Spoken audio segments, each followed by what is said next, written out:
Have you ever wondered why there are so many pigeons across the UK? On the streets, in our back gardens, and basically everywhere you look you'll see them. But how did this come to be? Why are they now considered vermin to most people? And why are they everywhere?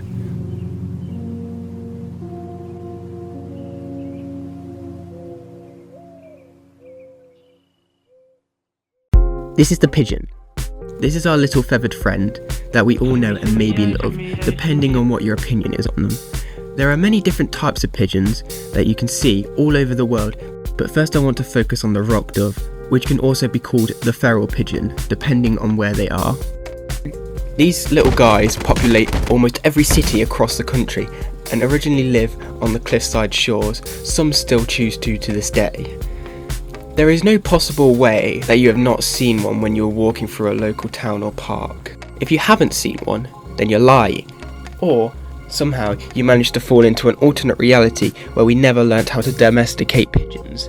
As believe it or not, but the main reason pigeons are everywhere is due to us. Over the years, pigeons have either escaped captivity or have been released to go fend for themselves. Between the 19th and 20th century, the carrier pigeon was becoming more and more obsolete. Still, they were used for more important missions in the world wars and even saved lives. New technology was allowing communication to become more accessible and easier to use for the average person, which meant pigeons were being left behind. Once on the streets, they never really left, so nature does what it does and the birds begin to rapidly reproduce. They feed on our scraps and what we don't want. Some would call them rats with wings, but that's just not true. I mean, yes, they are messy, and yes, they can be a nuisance, but have you ever thought that maybe they don't deserve that title? Some would say they don't look pleasing to look at, but have you ever really looked at them? Pigeons come in all shapes and sizes. You've got your common rock dove and wood pigeon, ones you would see everywhere in the UK. The wood pigeon is noticeably larger than the rock dove and dons a white spot on each side that other pigeons don't have. They are also noticeably pinker and don't have many other colours apart from their white spot. With the rock dove, it's not always noticeable, but the colours they have on them can be very unique. Around the neck area they are covered in iridescent feathers that shine different greens and purples that make them so much cooler. Wow! Both pigeons also just look really goofy because you're telling me that you don't look at a pigeon and think, wow, that pigeon is just living its best life. Look at him go. There is also some other pigeons that you wouldn't see here in the UK, but I want to talk about them as they are quite special. Here at Twycross Zoo, there are two very unique pigeons that you may have never heard of before. The Nicobar and Victorian crown pigeon. Both are really fascinating pigeons because at first glance you wouldn't expect them to be a pigeon due to our regular exposure to the common pigeon.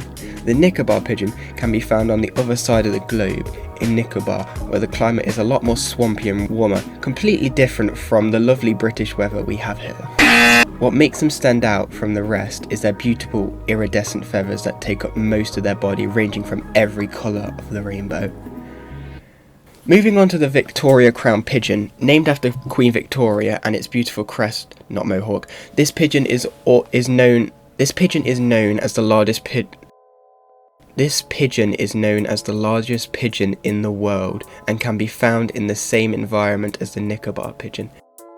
I wanted to talk about these pigeons because I felt that not many people know that they exist. As when people say I don't like the way pigeons look, I always think that they truly have not looked at the variety of pigeons that there are. I want to now move on to the relationships that we have with pigeons and the bonds that have been created in the modern day. Many people still keep pigeons as pets or use them for sports. I had a talk with a pigeon racer and he's here to talk about what makes pigeons so great. So my name is Glenn Stone. I'm a qualified driving instructor by profession, and obviously my hobby is racing pigeons.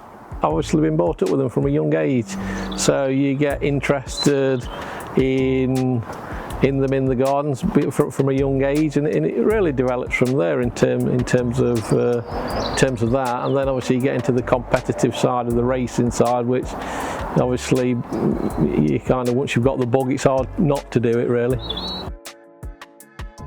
I think, yeah, the general reputation of them, probably a lot of people refer to them as flying rats, but yeah, they do get a bad reputation, I think, overall, which is, if people took the time out to understand what goes into the race inside of pigeons, they'd probably change their opinion, if I'm honest. So this bit over here is what we call the old bird shed. So this is where the old ones race to. So these race ones in here that have been racing today, they've raced from 78 mile today. It took them 1 hour 21 minutes to do that because of tailwind. Electronic timing system here, so they've got a little tag on the leg, so as soon as they hit this board here, it registers to the electronic timing system, which then registers what time they've arrived at the loft. Scientists are still not entirely sure how they do this, but one of the leading theories is that they use Earth's magnetic field to track their homes. So maybe pigeons are really just magnets, or maybe they're not real at all. I want to finish this video with saying that you don't have to like pigeons, but you don't have to hate them because other people do. Have a good reason, as yes, they do have flaws, but they don't do it on purpose. So the next time you see a pigeon, just remember the incredible things that they have done for us and what they still do for us today.